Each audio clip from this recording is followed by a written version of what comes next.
Hello ladies and gentlemen, crypto deep divers. Welcome back to Weekly Crypto. Today I'm outside Wall drugstore. This is pretty famous in the area in South Dakota, and it's established in 1930s, probably during the Great Depressions, right? So I'm in the area right now. I'm heading back to the Badland National Park so I can do some hiking as well.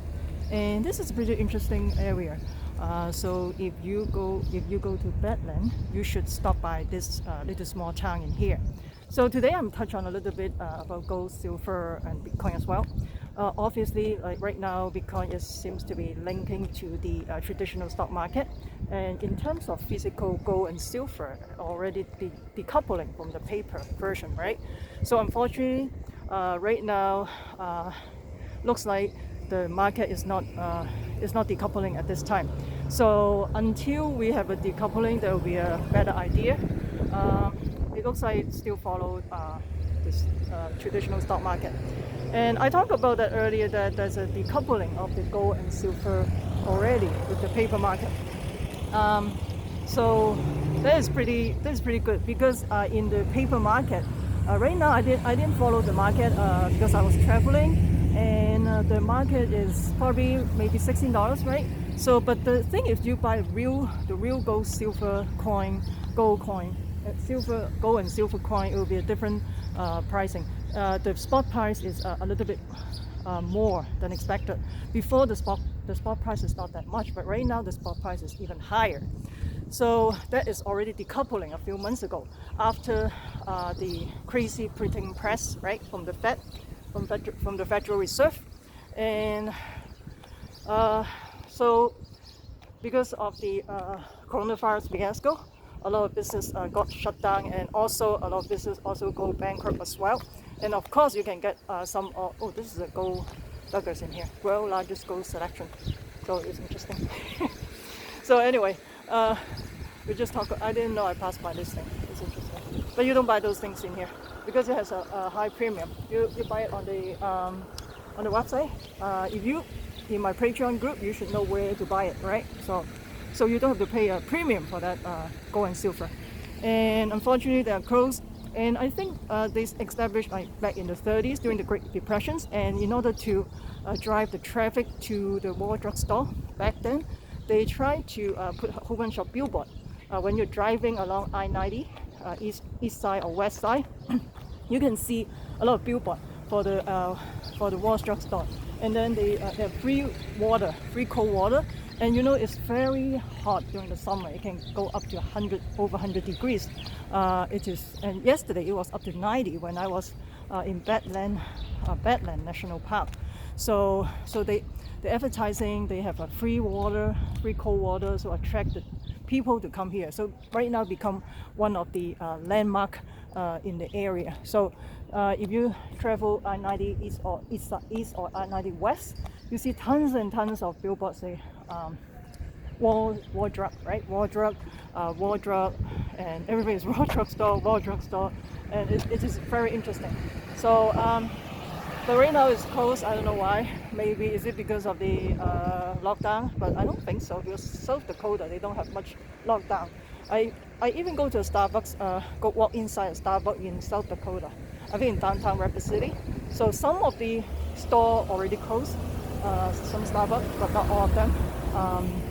So I don't think they have a severe lockdown compared to San Francisco Bay Area or Michigan, I guess, because Michigan is pretty bad in terms of the virus fiasco. And well, I mean, right now there's stores still open in here, so people still go into the store. So this is, I'm going to end here right now. Let me know what you think about the decoupling. Do you think we are going to have a decoupling very soon with the stock market and the Bitcoin as well?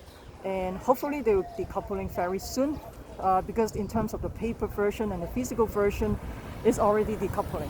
So hopefully they will decoupling one day. That will be better. But right now, unfortunately, it's not decoupling. And another thing is about in terms of bullish thing. I think it's silver number one will be very bullish, along with Bitcoin and gold as well. Silver is very undervalued at this time right now. Like at all-time high is almost like how much money? $41 back in 2011, and that is almost a decade ago. So I talk about that. It takes about 10 years to finish the whole market cycle. Right now, in terms of the commodity market, already finished the completed cycle is almost a decade. So the thing is, if you buy at the top 2011 at $40, you probably wait almost a freaking decade in order to recover your investment. Just like gold right now, trading around 1750, 1700 right now at this time. So at the time, it was at all-time high. It's also back in 2010, 2011, right? 2011, around almost 2,000, 1,900. So at the time is so you basically wait for the whole decade to complete the market cycle. And in terms of crypto, the market cycle is pretty short. But in terms of commodity, the market cycle is pretty long, right? Almost a decade. So right now, we are prepared for the next bull run for the commodity market.